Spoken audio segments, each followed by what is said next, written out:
Hi, I'm Jay Link, President of Stewardship Ministries. I can think of no better way to define what stewardship really is than with this phrase, keeping the heart of God at the heart of living.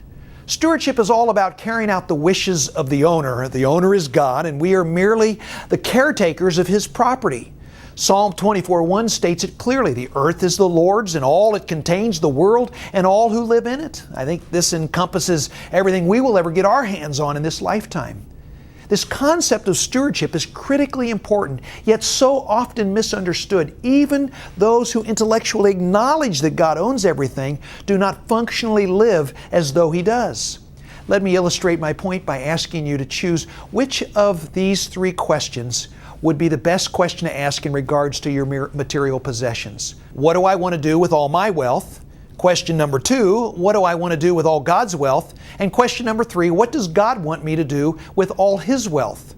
No doubt you chose number 3 as the proper question. In about 30 years of asking this question, every believer chooses number 3.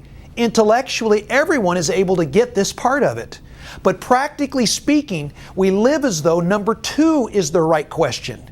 We are more than happy to acknowledge that it all belongs to God, but when it comes to making decisions about what we'll do with what we oversee, we seldom, if ever, seek direction from the owner. Let me offer a few simple questions that should demonstrate just how true this is. When you bought your last car, did you ask God if this is the car He wanted you to buy with His money? When your money manager proposed an investment portfolio for you, did you go to the Lord and ask Him if these were the places He wanted His money invested? The last time you went shopping for clothes, did you ask your Father if these were the clothes He wanted you to wear? Or here's a question that will certainly apply to all of us. Did we check with God to see if He wanted us to overindulge His dwelling place with that last meal? I hope you see my point. We are all routinely guilty of intellectually acknowledging that God owns everything while we live, spend, invest like it is all our own. The cornerstone of stewardship is full acknowledgement and consistent practice of allowing God to direct what He wants done with what He has entrusted us to manage. I've recently been struck quite seriously with the reality that all our sin at its core is the result of personal selfishness. I would encourage you to ponder this yourself for a moment. As I have mulled this idea over and over in my mind, I am yet to find any exception. The truth is, we are our own worst enemies. We are continually getting in the way of God's best because we are so consumed with our own desires, rights, our dreams, our passions, and our way that we continually fall into sins of either commission, doing the wrong thing, or omission, not doing the right thing. Think about it. Why do we lie? Why do we cheat? Why do we steal? Why are we afraid? Why do we hate? Why do we commit adultery?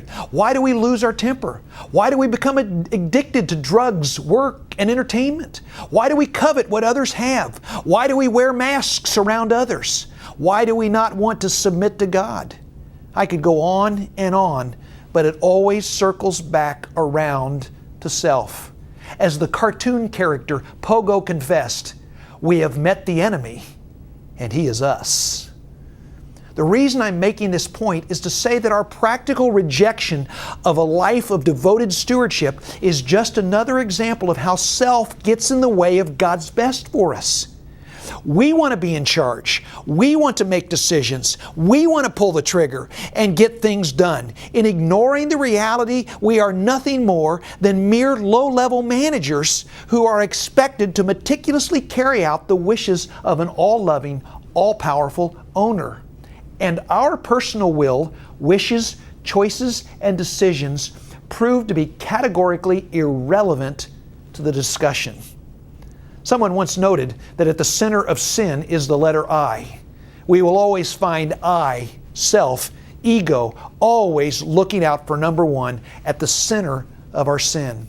And that is why Jesus said that if we really want to live, we must first die to self. For whoever wants to save his life will lose it, but whoever loses his life for me will find it. Matthew 16:25. If you want to be first, you must let everyone else go ahead of you. And the Scripture says the last will be first and the first will be last, Matthew 20:16. If you want to be really free, you must submit to slavery. Whoever wants to become great among you must be your servant, and whoever wants to be first among you must be your slave. Matthew 20:26 and 27. If you want to be great, you must strive to make everyone else greater than you. Do nothing out of selfish ambition or vain conceit, but in humility of mind, consider others as better than yourself. Philippians 2:3. It is all about death to self. The reason stewardship is so challenging to practice is that we must get self out of the way.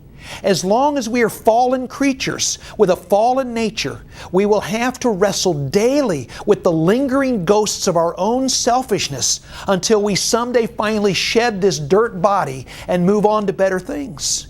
In the meantime, we must resist with every ounce of our being the temptation to inappropriately assume the throne and play little gods over stuff that does not even belong to us.